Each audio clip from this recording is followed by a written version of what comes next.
Assalamualaikum warahmatullahi wabarakatuh. Alhamdulillahilladzi arsala rasulahu bil huda wa dinil haqq liyudhhirahu 'ala dinihi wa kafa billahi shahida. Asyhadu an la ilaha illallah wa asyhadu anna Muhammadan abduhu wa rasuluhu la nabiyya ba'da. Puji syukur kita ucapkan kehadirat Allah Subhanahu wa taala yang mana hingga pada malam hari ini kita masih diberikan kesempatan nikmat sehingga kita dapat berkumpul di masjid yang kita cintai ini. Salawat beserta salam tak lupa kita lantunkan kepada baginda Rasulullah sallallahu alaihi wasallam. Allahumma shalli ala sayyidina Muhammad wa ala ali sayyidina Muhammad. Tanpa memperpanjang kata-kata mukadimah, langsung saja kita masuk ke acara inti, yaitu tausiah yang akan disampaikan oleh Ustaz Dr. Andes Haji Muhammad Dahlan Nur MAG. Kepada Ustaz kami silakan dengan segala hormat. Assalamualaikum warahmatullahi wabarakatuh. Waalaikumsalam warahmatullahi wabarakatuh. A'udzu billahi minasyaitonir rajim. Bismillahirrahmanirrahim. Alhamdulillahi rabbil alamin wal 'aqibatu lil muttaqin. Assalatu wassalamu ala asyrafil mursalin sayyidina Muhammadin wa ala alihi wa sahbihi ajma'in. Rabbi shrah li sadri wa yassir li amri wahlul 'uqdatam min lisani yafqahu qawli. Rabbana zidna ilma warzuqna fahma, amin ya rabbal alamin. Kaum muslimin muslimat jamaah Masjid Nurul Falah, orang-orang tua kami, para alim ulama, cerdik pandai, tokoh adat, tokoh masyarakat, tokoh agama, pengurus masjid dan panitia Ramadan, serta anak-anak kami yang dirahmati Allah. Kita bersyukur kepada Allah Subhanahu wa taala malam hari ini, malam yang ke-29. Mudah-mudahan puasa yang sudah kita lakukan dan akan kita tutup, akan kita selesaikan ini menjadi wasilah buat kita semua untuk kita mendapatkan keampunan dari Allah Subhanahu wa taala.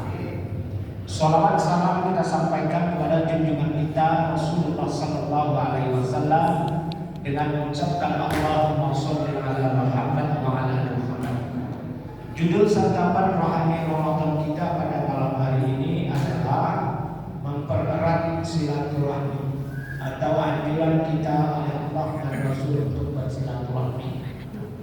Kata Allah Subhanahu wa taala, "Duribat 'alaihimuz zillah aina ma thuqifu illa bihablin minallah wa hablin minan nas." Akan ditimpakan suatu kehinaan kecuali dimanapun kamu berada, kamu itu senantiasa menjalin hubungan yang baik dengan Allah. Dan terbukti Bapak dan Ibu rahimahumullah, siapapun hamba Allah ciptaannya ini yang dia dekat dengan Allah Subhanahu wa taala dalam arti menjalankan semua perintah Allah Subhanahu wa taala, meninggalkan apa yang dilarangnya, dia diberi kemuliaan oleh Allah Subhanahu wa taala. Maka kita sebagai orang mukmin diwajibkan berpuasa dalam rangka kita mendekatkan diri, memperbaiki hubungan kita kepada Allah Subhanahu wa taala. Sekalipun Allah Subhanahu wa taala tidak butuh dengan ibadah yang kita lakukan. Dia tidak butuh dengan kemungkaran yang kita tinggalkan, maksiat yang kita jauhi, tidak butuh Allah. Karena yang butuh itu sebenarnya adalah kita sendiri. Kita yang perlu. Dengan adanya kita dekat kepada Allah Subhanahu wa taala, insyaallah hati kita ini akan menjadi tenang. Hidup kita ini akan jadi tentram. Banyak hari ini orang yang tidak tentram. Banyak hari ini orang yang tidak tenang. Menghadapi perintah Allah saja, berpuasa, sholat, dia sudah bimbang. Orang ditunggu-tunggunya datangnya Ramadan itu. Dia begitu diumumkan 2 hari lagi, 1 hari lagi, seminggu lagi akan puasa. Apa kata dia Bapak Ibu? Onde nanti buruk puasa lagi. Rasulnya berbatang berlalu. Itu berarti kan mudah. Kalau Allah kan lama lagi puasa ya. Nah ini pun Ramadan ini kok cepat kali lah habisnya Ramadan. Malam ini malam terakhirnya itikaf. 10 hari itikaf. 9 hari ganti dengan nanti malam 21, 23. Rasanya baru sebentar lagi. Yang biasanya kita pun qiyamul lail di rumah, itikaf itu sebenarnya tidak banyak-banyak Bapak Ibu. Hanya memindahkan kita mendirikan sholat tahajud, sholat tasbih, sholat sunat yang lainnya, sholat taubat di rumah biasanya kita lakukan pindah ke masjid. Karena itikaf tak bisa kita lakukan di rumah. Itikaf tak bisa haji kita buat di hotel, tak bisa. Apalagi di kafe. Ada orang tak tahan ya di kafe, habis sholat tarawih sampai jam 4 subuh, tahan ya. Di pos-pos ronda tahan ya. Sampai jam 3, sampai jam 2 tahan ya. Tapi suruh bantu mengawasi anak-anak untuk tadarus di masjid dari jam 9.30 aja 10.30 panik, ngantuk, lintang. Segala macam alasan yang baik. Tapi itu tidak di sini Pak, di depan saya sebut. Nah Bapak Ibu rahimakumullah, kalau kita rindu dengan Ramadan, mungkin perasaan kita sama dengan perasaan Rasulullah. Suatu kali Rasulullah SAW itu dia menangis di sudut masjid. Jumpa mertuanya Abu Bakar. Kata Abu Bakar, wahai Rasulullah, kenapa kau nangis? Apa di rumahmu tak ada gandum? Apa di rumahmu tak ada kurma? Atau rumahmu tak ada baju, pakaian? Kata Rasulullah, demi Allah, pakaian perangku itu masih ada lagi di rumah. Kurma sebutir 2 butir ada di rumah. Gandum segenggam 2 genggam ada di rumah. Kata ada. Lalu kenapa kamu nangis? Bagaimana aku tidak menangis? Kata Abu Bakar. Kata Rasulullah kepada Abu Bakar, kalau kalian ini semua tahu, lau arafa ummati al-fadail Ramadan, akan kebaikan, akan keutamaan bulan Ramadan ini, saya di kulla sahrin sanatul Ramadan. Dia akan minta sepanjang tahun itu bulan Ramadan saja. Karena dia tak tahu, dia gembira sekali dengan selesainya bertemu dengan Ramadan. Nah Bapak dan Ibu rahimakumullah, mudah-mudahan hubungan kita kepada Allah Subhanahu wa taala terjaga dengan baik, dan Ramadan yang sudah terbatas kita lakukan ini selama sebulan Jumat, mudah-mudahan memberi ampunan dan rahmat kepada kita semua. Kemudian bagaimana selanjutnya hablim minan nas, hubungan baik dengan sesama manusia. Bapak dan Ibu rahimakumullah, kita semua di sini tak bisa hidup di lingkungan kita bermukim sendiri, tak bisa. Tadi malam kalau tidak salah saya, judulnya adalah adab bertetangga. Iya Pak? Iya. Tetangga ini Bapak dan Ibu rahimakumullah adalah saudara kita yang paling dekat tinggalnya dengan tempat tinggal kita. Saya Ibrahim 12. Ada di Rokanhulu, ada yang di Jakarta, ada yang di Sungai Pani, ada yang di Dumai, ada di Bengkalis, ada di Medan. Masyarakat apa? Tebakan rumah kita, mohon maaf ya Allah, jauhkanlah dari bencana ini. Jatuh kita umpamanya di pinggir rumah kita itu, entah di dalam panen, entah di jalan sering banjir, tidak ada Pak saudara kita itu cepat datang ke rumah kita. Paling hebat ditelepon lewat video call. Tapi siapa yang akan ngangkat kita Pak? Yang ngangkat kita ke rumah sakit Pak? Tetangga. Jadi kita heran juga kalau hari ini tetangga belum tahu, ditanya bapak di sebelah rumah itu kan tidak tahu kita. Setidaknya satu kiri kanan rumah tahu kan? Saya insya Allah sholat dulu Idul Adha di sini. Kalau sholatnya Jumat, sholat Idul Adha. Udah tuh rumah abang saya yang paling indah, sudah tuh menjelang Jumat di Labu Baru, sholat Jumat, habis sholat Jumat berdua. Siapa yang saya tengok? Bapak saya yang umurnya sudah 85 tahun itu. Saya sudah wanti-wanti Pak sebelum Ramadan, bahkan sepertengahan Ramadan. Nah ini nanti barusan Pak, insya Allah kalau hari raya di Jumat, saya pada Jumat baru rumah. Kenapa masjid tak bilang bisa ditinggal lah? Ya kan, sore pulang tuh. Siangnya tak ada, imam tak ada. Nanti orang salat Jumat kelabakan siapa imamnya, siapa khotibnya. Saya bilang sama anak-anak saya yang cuma 2 orang tinggal lagi di rumah, kita ke rumah Tuna habis Jumat. Jadi jangan sampai pada hari ini, besok akan hari raya, orang tua tak tahu anaknya tak balik tanda.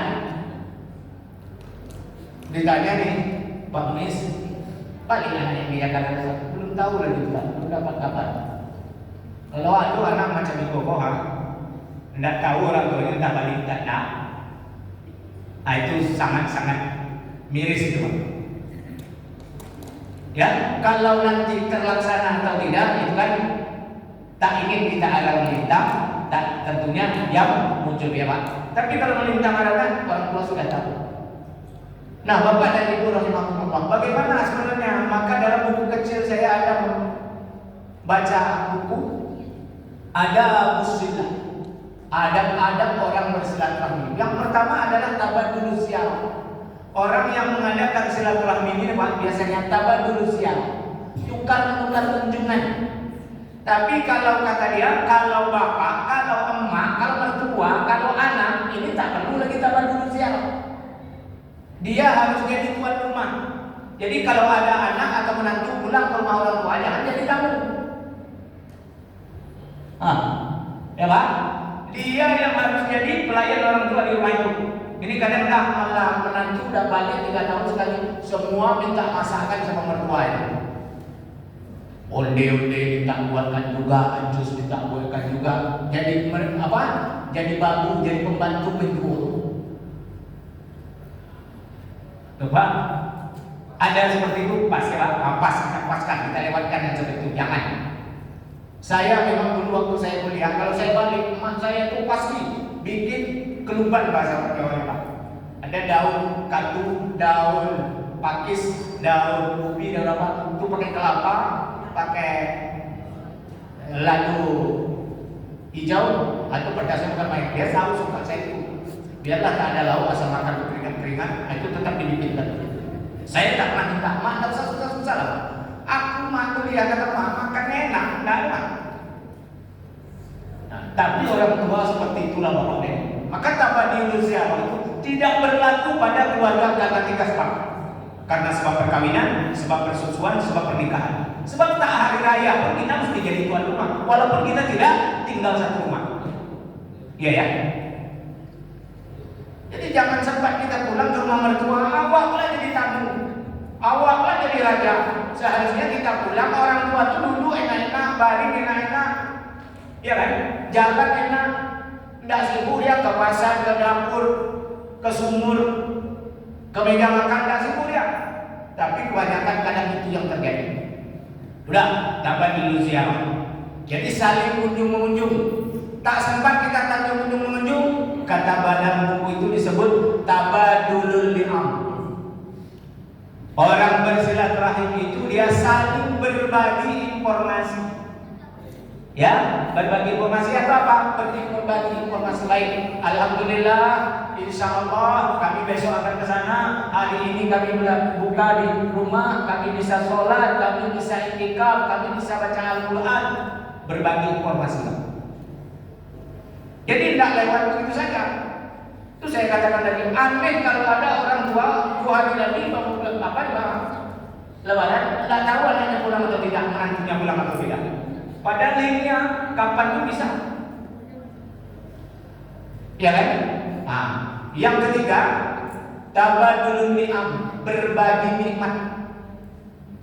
Jangan kita tak sanggup kita berviral-viral, membuat kita makan enak, kita beli baju bagus, kendaraan kita, tapi tetangga kita, orang-orang yang di sekeliling kita, sudahkah kita berbagi? 4 hari yang lalu Pak ada toke di Jalan Gilimanuk, dipanggil Pak RT di sinilah. Apa tuh toke? Ini ada paket 20 paket untuk orang fakir miskin. Saya bilang kalau 20 Pak ya saya baginya. Nah saya buka yang 20 tadi jadi 42. Tentu ada yang dapat minyak, ada yang tak dapat gula, ada yang dapat beras, ada yang tak dapat sirup. Ya Pak. Itu payah ulama. Pak Ustaz, kok yang ini ada apa? Ada minyaknya punya awal dan gulanya. Itu dapatnya awal. Oh, syukurilah walaupun ada tuh. Saya aja pergi juga bilang sama Tuhan tuh. Biasanya dia kasih 40 atau 50 paket ya Pak. Tapi karena RT lain kita, RT kita kasih 20. Iya Pak, jadi rumahan itu belakang rumah itu kan dia dong satu. Gak masa itu ada Pak. Yang berpasangan suami istri tinggal saya. Beni lah ya, ya kan? Ibu Adriah lah kan, ya kan? Si Awal lah kan, Sukri lah kan, Samsurizal lah kan, Sabaleh kan, keliling rumah Awal Pak. Itu keliling baru sama saja. Jadi Bapak dan Ibu rahimahullah, berbagilah kita. Saya bilang sama anak saya bilang sama istri saya, alhamdulillah anak kita tak beli baju, tak beli bakar, tak beli kue, tapi baju kita banyak, kue kita ada saja. Mari kita bagi kepada tetangga, walaupun mungkin mohon maaf hanya 1 casing minuman, hanya 1 kilo gula dan 1 bungkus minyak makan. Tapi senangnya doa orang tua untuk kita luar biasa. Dan Bapak Ibu rahimakumullah, itulah sebenarnya hasil puasa yang kita lakukan sekarang ini. Alladzina yunfikuna fis sarra'i wad dharra. Orang yang bertakwa itu dia senantiasa berbagi, baik ketika dia lapang atau berlebih, ataupun ketika dia pas-pasan atau bahkan mungkin kurang. Kekurangan dia Pak masih bisa berbagi, itu orang takwa. Tapi kalau orang serakah, udah punya pulau ingin negara, udah punya negara ingin duniawi semua sebenarnya. Itu serakah. Manakan berkah seperti itu. Kemudian yang keempat, apalagi setelah dia saling berkunjung, saling berbagi informasi, saling berbagi nikmat, saling apa? Tak kalah pentingnya adalah tabadulul adriyah, berbagi doa Bapak. Yalah ya Bang, tahun ini belum bisa ke Medan deh. Kami doakan anak-anak kalian sehat, bisa melanjutkan pendidikan, tetap istiqomah melaksanakan sholat, menghafal Al-Quran. Mudah-mudahan kita diberi sehat. Doa ini luar biasa, apalagi Ramadan ini. Ya, insya Allah. Jadi kalaupun kita tak bisa berbagi nikmat, berbagi doa itu sudah luar biasa. Dan doalah buat siapa saja yang terbaik. Mulai wa ahsin kama ahsanallahu ilaik. Allah itu berbuat yang terbaik buat kita. Berbuat terbaiklah kamu kepada siapa saja seperti Allah berbuat yang terbaik untuk. Ahsana yuhsinu kan artinya terbaik. Ya kan? Bukan hasana yuhsinu. Hasana yahsunu dan ahsana yuhsinu ditambah 1 alif depannya. Terbaik.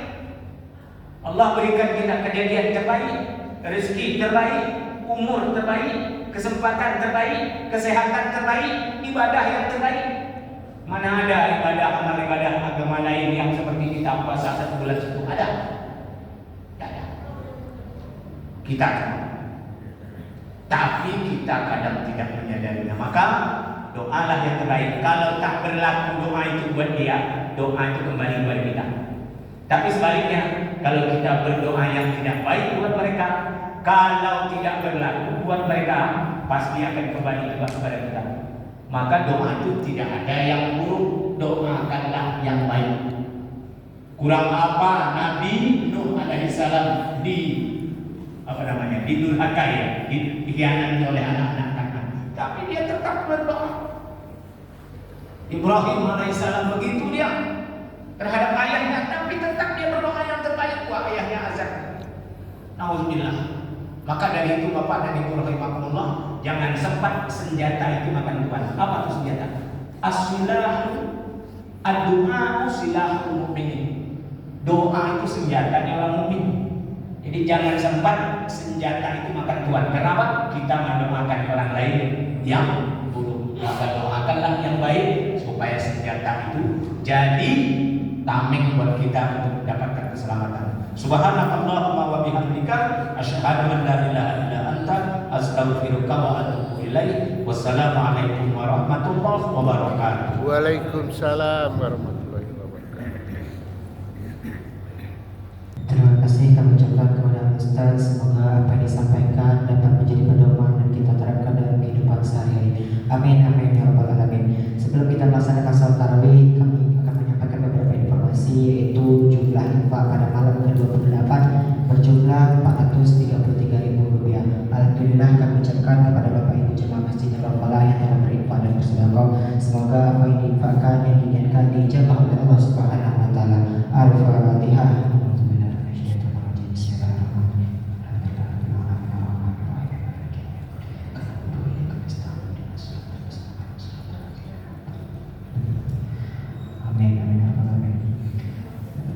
Selanjutnya yaitu untuk jadwal sedekah tadarus, sahur dan berbuka. Untuk pengantaran tadarus yaitu pada Bapak Adindra RT 03 dan Mbak Ibu Reni Perumahan Kings Park B5. Dan untuk sahur yaitu Bapak Ulul Azmi Perumahan Menteng Kamboja, dan berbuka yaitu Bapak Edi Rusfa Perumahan Diamond F8 dan Bapak Beni Gusadi Perumahan Kings Park H8. Selanjutnya itu kepada bapak-bapak ibu jemaah Masjid Nurul Falah yang ingin membayar zakat fitrah, mal dan fidyahnya sudah bisa dibayarkan ke panitia pengumpulan zakat Masjid Nurul Falah. Adapun petugas salat tarawih pada malam hari ini akan bertindak sebagai bilal, yaitu kami sendiri dan Imam Ustaz Ilham Saputra. Lebih dan kurang kami mohon maaf. Wassalamualaikum warahmatullahi wabarakatuh.